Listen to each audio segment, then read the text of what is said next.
and welcome back to my film and TV channel. We're all staying safe and well, and we're going over to Amazon today for a musical theatre, a music comedy drama, that's based on a stage play that's based on a boy band. So we're going to hopefully enjoy it. I enjoyed some of it. I didn't enjoy other bits of it. We'll talk about that. We'll talk about what other people are thinking as well about Greatest Days. Please, if you're new to the channel, push that subscribe button, push the bell notifications. Everything film and TV, of course, reviews like this, information, vlogs, previews, you name it. We try and do it. Jump on board. Hope you enjoy. Leave us your comments. Great to have you. And please, if you can, give us a little thumbs up. Say I do.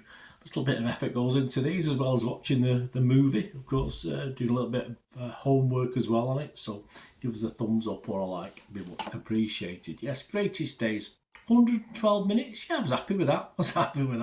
I'm happy if it's a musical about 2 hours, I can cope with that, but I might be struggling if it's a DC or a Marvel universe, but I'm quite happy with musicals lasting nearly 2 hours. That's how sad I am. 12A certificate, of course, a British film, based on the Take That jukebox musical of the same name, originally titled The Band. Yes, directed by Koki Giedrich and written by Tim Thurf, and it's now showing on Amazon Prime. I think it had a little cinema release back in June, July time.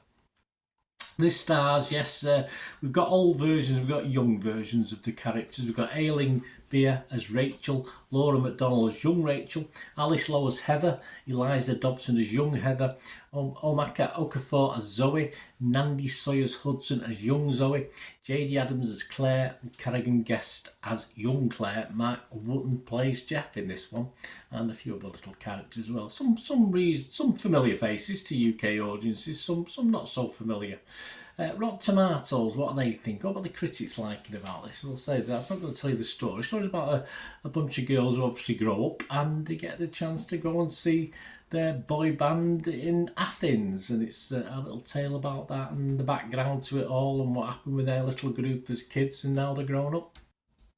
They've all, of course, drifted apart, as you'd expect. That's what age does, unfortunately. Rotten Tomatoes, the critics, 75% positivity, although it's only coming out with a 5.9 out of 10 score. So, although they sort of liked it, they didn't rave over it, which is probably fair enough.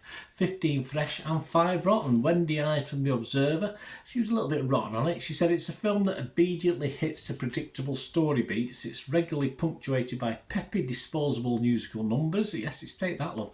But shows no inclination to be much more than a nostalgic marketing vehicle for a collection of anodyne pop songs. A bit harsh from Wendy. I think Wendy's had a bad... I don't think Wendy likes Take That, or she prefers the original anyway. Kevin Mayer from The Times in the UK was a bit more positive. He said, yes, some of it's awful. I don't disagree. There's too much forced laughter. Some of the lines are shockingly overstated, but ultimately, it's a Take That musical. It'll make you cry. Well, almost did for me, I must admit. Metacritic, the other critic site we'll look at, again, not overly impressed. 47% positivity. Only 8 critics, also. It's not a massive selection to go from. 2 positive, 5 mixed, and 1 negative. And it's going anywhere between 20 and 80 out of 100. And Lillian Crawford is the misery of it, 20, from Little White Lies website. She said, it's hard to imagine that any Take That fan would rather listen to badly auto-tuned covers of their favourite songs than the original recordings. You're missing the whole point, Lillian, of what a musical theatre is. You can't have the original band in it. It's other people doing it. But hey, perhaps Lillian's had another bad day like Wendy. Just hope that someday soon this will all be someone else's bad dream. Oh, Lillian, come on. But I do sort of side with her as far as the tribute actors in this, the guys who play, of course, are supposed to play Take That. Why couldn't you get some of the proper guys in? It might have helped. Screendale's Nicky Bourne give it 70 out of 100 and said, it may be fueled by the schmaltzy lyrics of a boy band, but this is ultimately a clear-eyed celebration of female friendship. Absolutely nothing wrong with that. About the public, well, the public are okay. They're okay-ish. All right, Internet Movie Database, just under 6 out of 10, 5.9 out of 10. That's based on 588 reviews, which is a bit disappointing. But the Rotten Tomatoes audience are happier. They're a 70% positivity. I don't have a breakdown of their scores, but 7 out of 10 people liked it, we're happy with it. So, right, so on to me. Was I happy with it? Well, let me say, this is an odd bod. This is an odd bod of a movie. Lots I liked in this, and lots I didn't. Yeah, simple as that. The tribute band, I'll have to get back to those. The guys who played the the 5 lads in it, who obviously keep appearing in it, unfortunately, I just found totally annoying. I couldn't stand them. I think the film would have been better if it, obviously the girls had sung, the young girls and the older and the ladies, of course, had sung parts and had a sort of little extras singing and stuff like this, rather than this horrible these 5 lads here. So it just, they did annoy me. I know, I'm sorry. You might not think that.